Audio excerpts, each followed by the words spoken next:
Hello everyone. तो आज हम बात करेंगे एक हॉन्टेड कॉलेज के बारे में। कैसा होगा कि अगर कोई आपसे कहे कि जिस क्लासरूम में आप दिन में पढ़ाई करते हैं उसी क्लासरूम में रात में एक आत्मा अजीब अजीब सी आवाज़ें निकालती है। ठीक ऐसा ही होता है इस कॉलेज के अंदर। ये कॉलेज मुंबई के जुहू में लोकेटेड है। इस कॉलेज का नाम किसी रीजन्स की वजह से नहीं लिया जा सकता। इस कॉलेज के बारे में यूट्यूब पर आपको कई सारी आधी अधूरी इंफॉर्मेशन मिल जाएगी, लेकिन आज मैं आपको इस कॉलेज का पूरा सच बताऊंगा, जो कि मुझे इसी कॉलेज के एक एक्स प्रोफेसर ने बताया है। उन्होंने मुझे एक वॉचमैन की कहानी बताई जिसके साथ में यहाँ पर एक रियल घटना घटी। तो चलिए शुरू करते हैं। ये बात है साल 2012 की, जब इस कॉलेज में एक नए वॉचमैन को हायर किया गया। वॉचमैन का नाम था अरविंद। अरविंद अभी नया नया इस शहर में आया था, तो उसे इस कॉलेज के बारे में ज़्यादा कुछ नहीं पता था। लेकिन कॉलेज के मैनेजमेंट ने जॉइनिंग के टाइम पर अरविंद से एक बात कही कि तुम कभी भी रात के समय इस कॉलेज के फर्स्ट फ्लोर के लेफ्ट कॉरिडोर की तरफ मत जाना। तो अरविंद ने उनसे पूछा कि ऐसा क्या है वहाँ। तो कॉलेज मैनेजमेंट ने कहा तुम इन सब बातों पर ध्यान मत दो, बस तुम वहाँ मत जाना। तो अरविंद ने कहा चलो ठीक है। फिर अरविंद अपने काम में लग गया। अरविंद का काम बिल्कुल अच्छा चल रहा होता है, लेकिन एक दिन कॉलेज में एक क्लास का लास्ट लेक्चर चल रहा होता है। शाम के लगभग 5:15 का टाइम था और बैठे बैठे अरविंद की आंख लग जाती है। फिर जब अरविंद की एकदम से आंख खुलती है तो समय हो रहा था 9:15। आमतौर पर अरविंद हमेशा ये जो क्लास होती है इसके एंड टाइम पर सभी क्लासेस को चेक कर लेता है और फिर अपने रूम में जाकर बैठ जाता है। लेकिन उस दिन अरविंद की आंख लग चुकी होती है, तो फिर वो आधा नींद में होता है और फिर वो उसी टाइम पर क्लासेस के गेट वगैरह चेक करता है कि कहीं कोई बच्चा रह तो नहीं गया। अरविंद नींद में चलता चलता फर्स्ट फ्लोर की तरफ जाता है। अब अरविंद फर्स्ट फ्लोर की क्लासेस को चेक करने लगता है। अरविंद इतनी ज़्यादा नींद में था कि वो राइट कॉरिडोर की क्लासेस को चेक करते करते लेफ्ट कॉरिडोर की तरफ भी चला जाता है, और जो मैनेजमेंट ने उसे बात बोली होती है वो उसे भूल जाता है। पर अरविंद के साथ वहाँ ऐसा कुछ नहीं होता। वो नॉर्मली सभी क्लासेस को चेक करता है और फिर वापस सीढ़ियों की तरफ आ रहा होता है। लेकिन जैसे ही वो सीढ़ियों से उतरता है तो उसे एक अलग सी आवाज़ आती है, जैसे कि अभी भी कोई क्लास चल रही हो। तो फिर अरविंद देखता है कि अभी तो मैंने सारी क्लासेस चेक की, तो अभी आवाज़ कहाँ से आ रही है। तो फिर अरविंद सोचता है क्या पता कोई क्लास रह गई होगी।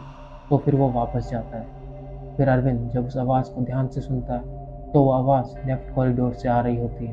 तो अरविंद धीरे धीरे आगे बढ़ता है। अरविंद जब उस क्लास के थोड़ा और पास पहुंचता है तो उसे अब वो आवाज़ क्लियर आने लग जाती है। अरविंद को आवाज़ आती है जैसे कि कोई टीचर सिर्फ काउंटिंग कर रही हो, 1, 2, 3, 4। और जब वो और आगे बढ़ता है तो उसे जो बच्चों की आवाज़ आ रही होती है वो बच्चों के बोलने की नहीं, बल्कि ऐसी आवाज़ होती है जैसे कि बच्चे रो रहे हों। तो फिर अरविंद डर सा जाता है, पर वो फिर भी आगे की तरफ जाता है।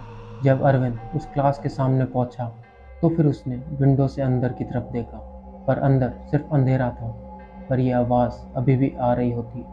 तो फिर अरविंद डरते डरते गेट को खोलता है। अरविंद ने जैसे ही गेट खोला ये आवाज़ आनी बिल्कुल बंद। अरविंद का दिमाग ख़राब हो जाता है कि ये कैसे हो रहा है। उस कमरे के अंदर बहुत ही कम रोशनी होती है। तो फिर अरविंद धीरे धीरे उस क्लासरूम के अंदर बढ़ता है। तभी अरविंद के सर पर कोई चीज़ टकराती है। जब अरविंद ऊपर की तरफ देखता है तो ऊपर रस्सी से लटकी होती है एक औरत। और जैसे ही अरविंद उस औरत की तरफ देखता है एक ज़ोर से चिल्लाने की आवाज़ आती है, जिसके बाद अरविंद बिना कुछ सोचे समझे सीधा कॉलेज से बाहर भागता है। अरविंद कैसे तैसे अपनी जान बचाकर घर पहुंचता है, और अगले दिन सुबह जल्दी ही अरविंद अपने एक दोस्त के साथ उसी कॉलेज जाता है और वहीं लेफ्ट कॉरिडोर की उसी क्लास में जाकर देखता है। लेकिन सुबह वहाँ सब कुछ नॉर्मल होता है, लेकिन अरविंद हैरान तो तब होता है जब वो ये चीज़ नोटिस करता है कि इन दीवारों पर तो ऐसी कोई चीज़ ही नहीं है जिससे किसी लस्सी को लटकाया जाए। तो फिर अरविंद बहुत ज़्यादा डर जाता है और फिर वो तुरंत ही इस्तीफ़ा दे देता है। जब वो मैनेजमेंट को ये पूरी बात बताता है तो फिर मैनेजमेंट उससे कहते हैं कि हमने तुम्हें पहले ही वार्निंग दी थी। फिर उसके बाद मैनेजमेंट उसे पूरी कहानी बताते हैं कि वहाँ पर ये सब क्यों होता है। मैनेजमेंट ने उससे बताया कि इस कॉलेज में अनुराधा नाम की एक प्रोफेसर थी, जिसने कुछ फैमिली रीजंस की वजह से रात में इसी कॉलेज में आकर सुसाइड कर लिया। और जिस दिन उसने सुसाइड किया उसके कुछ दिनों बाद से ही लोगों को इस क्लासरूम से आवाज़ें आती हैं और बहुत सारे वर्कर्स ने यहाँ पर यही आवाज़ें सुनी हैं। और जो पिछला वॉचमैन था उसने भी इसी वजह से अपनी नौकरी छोड़ी। उस कॉलेज के जो आसपास में लोग रहते हैं उनका भी यही कहना है कि रात में इस कॉलेज से अजीब अजीब सी आवाज़ें आती है, कभी चिल्लाने की, कभी रोने की, तो कभी कुछ और वहाँ के जो वर्कर्स हैं उन्होंने तो यहाँ पर बहुत कुछ देखा है, जिस चीज़ की वजह से ही वहाँ पर कई सारे वर्कर्स ने अपनी नौकरी भी छोड़ दी। Thank you everyone for watching my video.